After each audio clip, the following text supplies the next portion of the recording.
오늘 말씀의 제목은 이제 팔복 중에 긍휼히 여기는 자는 복이 있나니 긍휼히 여김을 받을 것입니다. 심령이 가난한 자, 애통하는 자, 온유한 자, 의에 줄이고 목마른 자는 하나님과의 관계 속에서 드러나는 하나님의 은혜의 특성이 있습니다. 그리고 오늘 말씀부터 긍휼히 여기는 자, 마음이 청결한 자, 화평케 하는 자, 의를 위하여 핍박을 받는 자는 인간관계 속에서 드러나는 예수님을 믿는 믿음의 백성들이 예수님의 제자가 되어 살아가는 삶의 모습을 그려주고 있는 말씀입니다. 그래서 팔복은 하나님과 나와의 관계, 그리고 이웃과의 관계의 말씀 속에서 어떻게 살아가야 될지, 어떤 은혜의 고백을 가지고 살아가야 될지 바로 믿음의 삶의 여정을 그대로 보여주고 있는 것입니다. 긍휼이란 비참한 상태에 있는 자를 불쌍히 여겨주고 도와준다라는 의미가 긍휼입니다. 성경을 볼 때 예수님의 마음을 나타내는 세 가지의 표현의 단어가 나옵니다. 불쌍히 여기시다, 측은히 여기시다, 긍휼히 여기시다.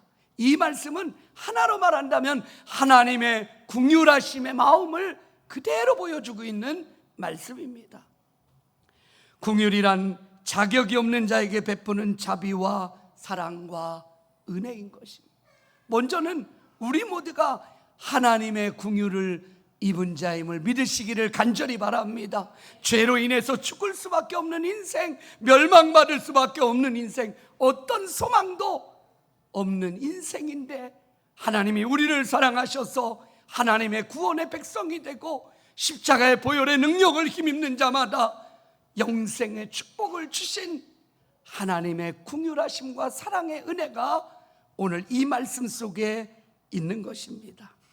그래서 바로 긍휼은 하나님의 마음이라고 말씀합니다. 그래서 그 단어를 다른 말로 쓴다면 하나님의 사랑이 하나님의 긍휼이라는 거예요. 예전에 신학교 때 전철을 타고 학교에 갈 때마다 전철에서 내리면 전철역 부근에 항상 육신적으로 연약한 분들이 구걸을 하는 모습들이 많이 있었습니다. 지금도 있지요. 그때마다 저는 열심히 많은 돈은 갖고 있지 않았지만 볼 때마다 그분에게 적은 돈을 조금씩 드린 적이 있어요. 그렇게 해야 되는 게 제 마음이라고 생각을 했었습니다. 근데 어느 날 제가 보지 말아야 될 광경을 보게 된 거지요. 역에 내려서 그 사람을 도우려고 하는 그 찰나에 봉고차에서 그 사람을 내리고 거기에 그 구걸하는 어떤 그릇을 놓고 가버리는 그 사람의 모습을 보게 된 거예요. 그 다음부터 제가 어떻게 했을까요? 하지 않게 된 거예요. 몇 번이고 항상 기쁜 마음으로, 큰 돈은 아니었지만 마음을 전달했던 마음이 닫혀버렸습니다. 그 이유는 하나지요. 내가 저 사람을 돕지만 저 사람은 그 돈을 절대로 자기가 가져갈 수 없다라는 생각이 제 안에 머무르게 된 거예요. 그때부터 제 마음이 닫아져 버렸어요. 절대 하지 않겠다. 근데 어느 날 하나님이 주시는 마음이 있었습니다. 그래, 네가 그를 위해서 얼마나 돕니? 얼마나 많이 그를 위해서 행했니? 너는 어떻게 거기까지 네가 그것을 주면 그 적은 돈이 그 사람이 어떻게 쓰여질 것까지 계산하고 그를 돕고 있니? 그런 마음을 저에게 주시더라. 제가 그때 하나님 앞에 회개했어요. 하나님, 제가 잘못했습니다. 하나님이 주신 긍휼의 마음은 여기까지, 나에게 감동을 주시고 나에게 기쁨을 주시면 거기까지 기쁨으로 돕는 것, 그 다음은 하나님이 하시는 것이지요. 나는 그 부분을 잊어버렸을 때 저는 하나님의 긍휼하심의 마음을 제 자신이 잃어버리고 있었다라는 생각이 문득 들었습니다. 구약 성경에 보면 레위기에 하나님이 이스라엘 백성들에게 주시는 하나님의 마음을 말씀하고 있는 부분이 나와요. 추수할 때 모퉁이에 곡식은 거두지 말고 남겨두라고 말씀을 합니다. 곡식을 거두다가 땅에 떨어진 것이 있으면 다시 줍지 말고 그대로 놓아두라고 말합니다.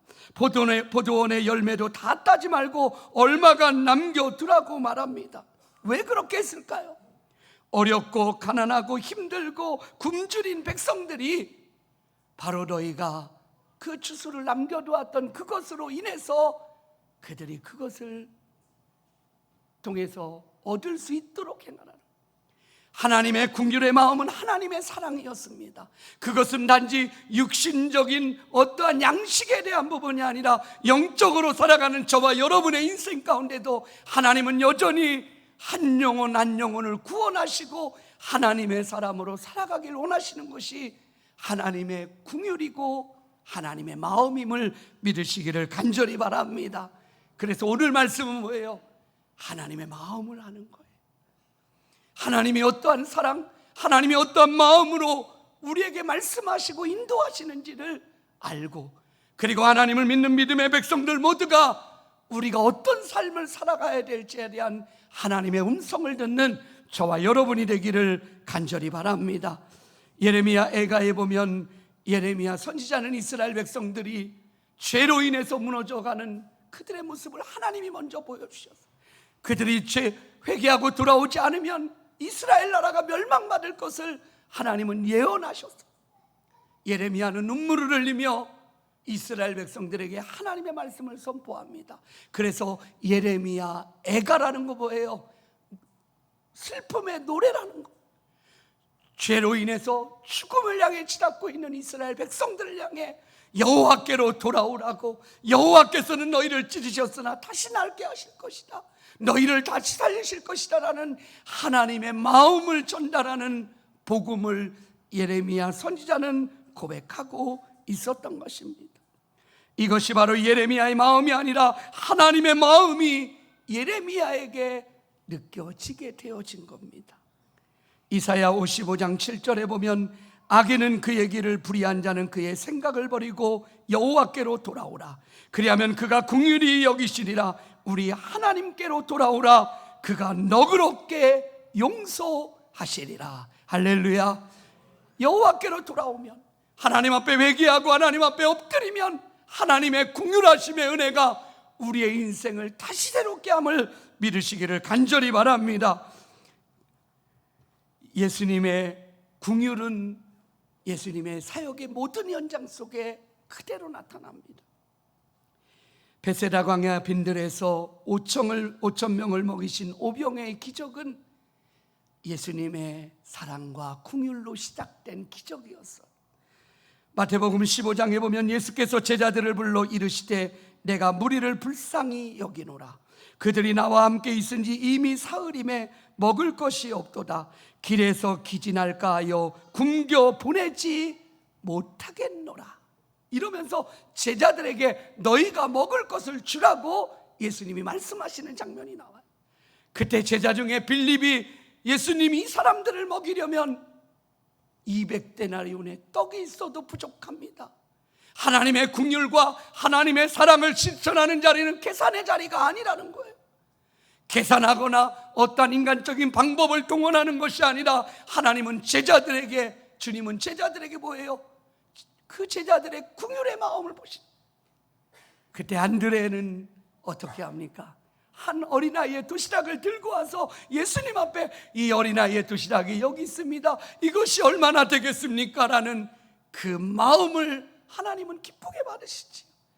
그리고 축사하신 후 나눠 주었더니 5,000명이 먹고 남은 조각이 12바구니에 찼더라. 할렐루야. 하나님의 긍휼의 은혜, 하나님의 사랑을 먹고 살아가는 인생들에게 나타나는 아름다운 열매가 바로 오병이어의 기적이라는 사실입니다.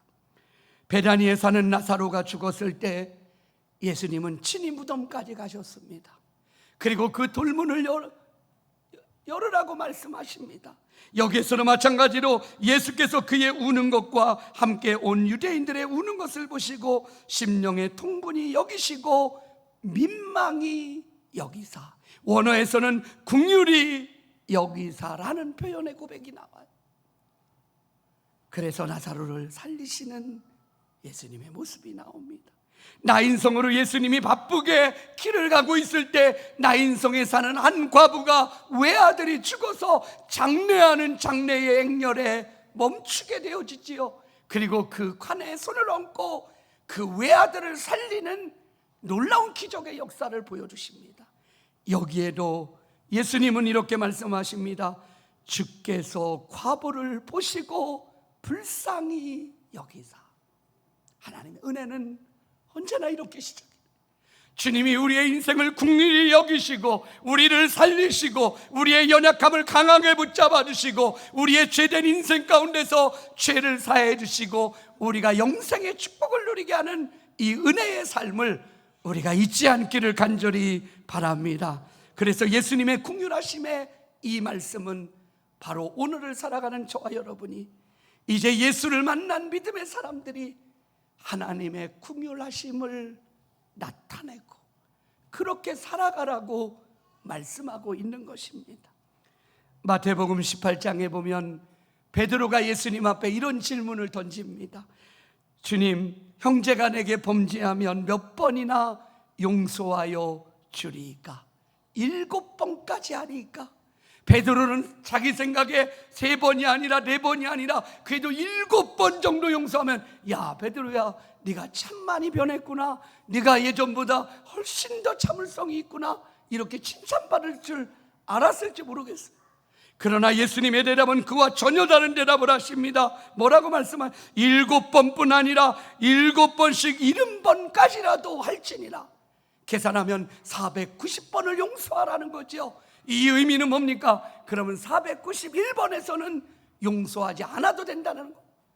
이것은 끝까지 용서하시라는 하나님의 마음이 여기에 있는 거예요. 사랑하는 성도 여러분, 우리는 하나님의 은혜로 살아가는 사람들이에요.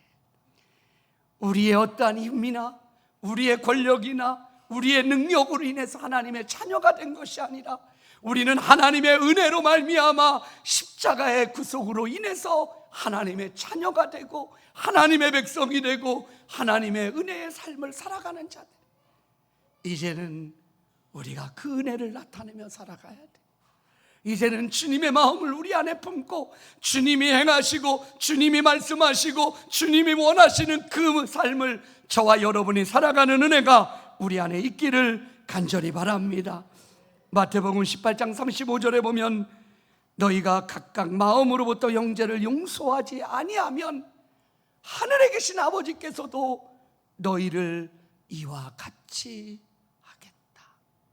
오늘 말씀의 제목이, 말씀의 본문이 뭡니까? 긍휼히 여기는 자는 복이 있나니 긍휼히 여김을 받을 것이며, 하나님의 마음을 가지고 하나님의 사랑을 실천하고 하나님이 기뻐하는 삶을 살아가면 하나님이 우리의 인생에 하나님의 긍휼, 하나님의 놀라운 축복을 어떻게 하신다고요? 더해 주심을 믿으시기를 간절히 바랍니다. 누가복음 10장 25절부터 시작되는 말씀에 보면 어떤 율법학자가 예수님을 시험코자 하여 예수님에게 이야기를 거는 내용이 나와요. 그래서 성경은 예수님을 시험하기 위해, 다른 부분에서는 예수님을 걸려 넘어지게 하기 위해서 이 이야기를 시작합니다. 선생님, 내가 무엇을 하여야 영생을 얻을 수 있습니까? 이게 율법학자의 질문이었어요. 그때 예수님은 이렇게 말합니다. 네가 율법에 무엇이라 쓰여져 있는지 아느냐? 그러자 이 율법학자는 자기가 알고 있는 성경의 지식을 그대로 드러냅니다. 대답하되 내 마음을 다하고 목숨을 다하고 힘을 다하여 주 너의 하나님을 사랑하고 내 이웃을 내 자신과 같이 사랑하라, 이렇게 말씀을 하세요. 그러자 예수님은 내 대답이 옳도다, 이를 행하라, 그러면 살 것이다, 이렇게. 이를 행하라, 네가 잘 알고 있구나, 그러면 그대로 행하라. 그때 이 율법학자는 자기를 옳게 보이려고 예수님에게 또다시 질문을 던집니다. 그러면 내 이웃이 누구입니까? 그렇잖아요. 이웃을 내 자신과 같이 사랑하라고 했는데 내 이웃이 누구입니까? 라고 예수님에게 묻는 거예요. 그래서 예수님이 비유를 드는 내용이 여러분이 잘 알고 있는 선한 사마리아인의 비유가 나오게 되는 겁니다. 한 사람이 예루살렘에서 여리고로 내려가다가 강도를 만나요. 거의 죽을 고비에 쓰러져 있습니다.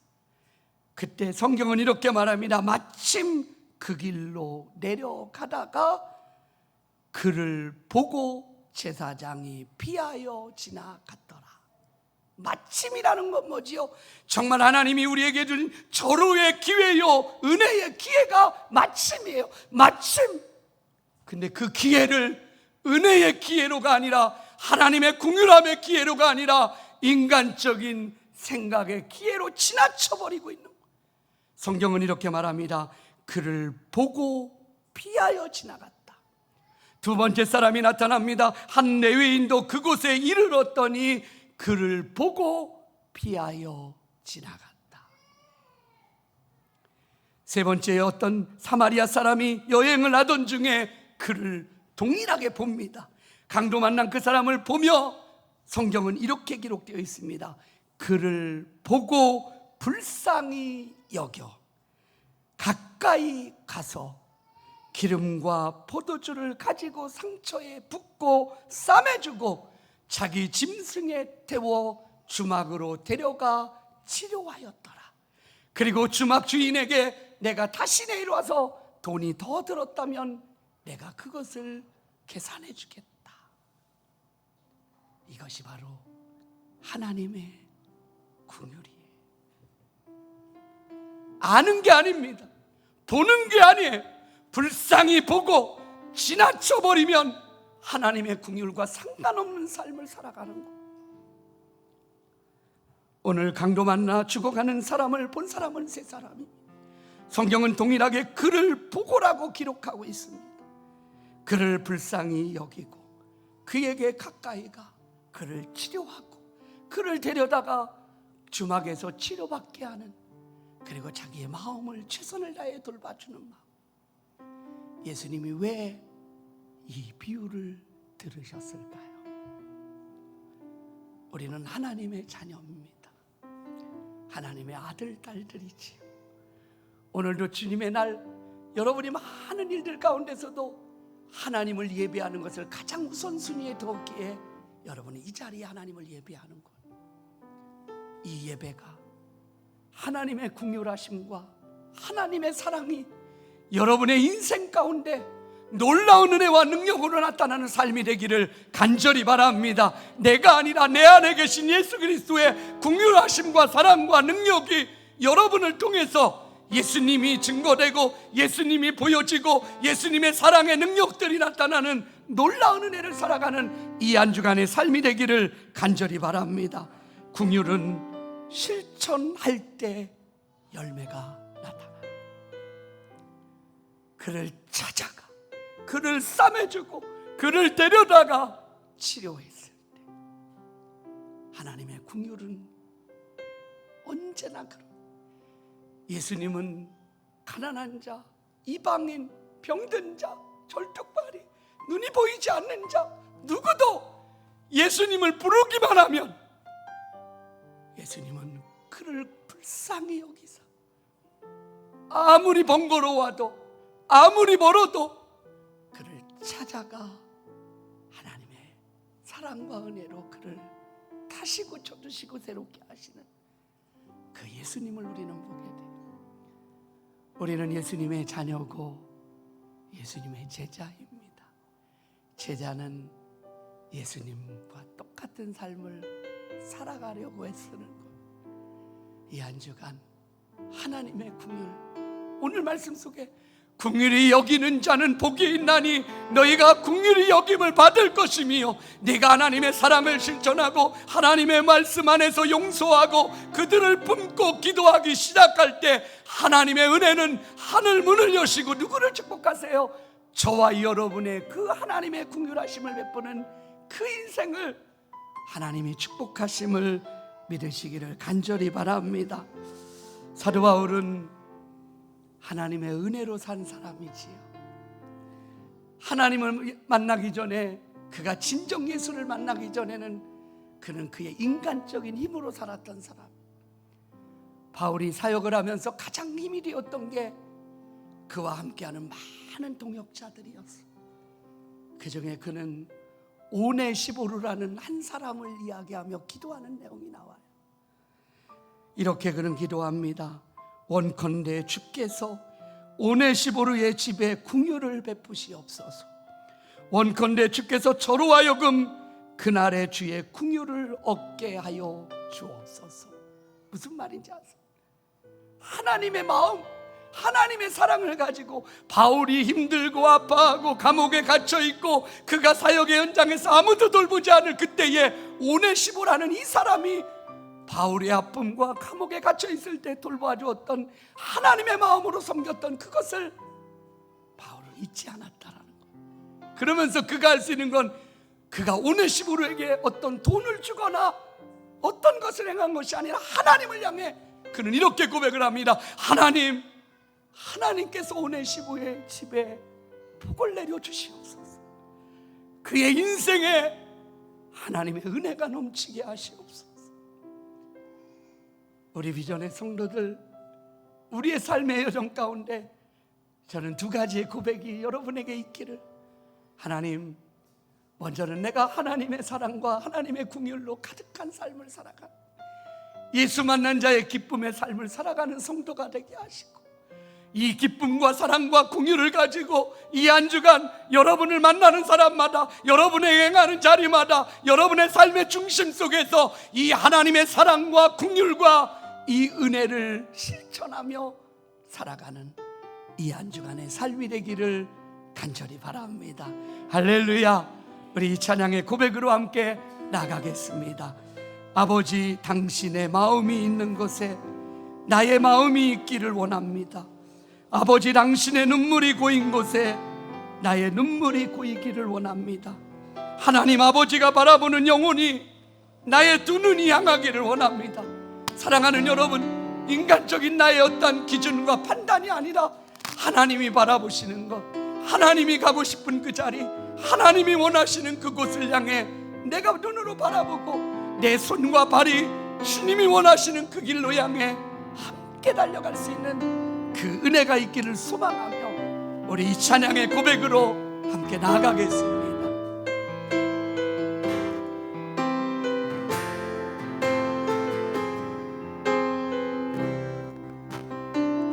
아버지, 당신의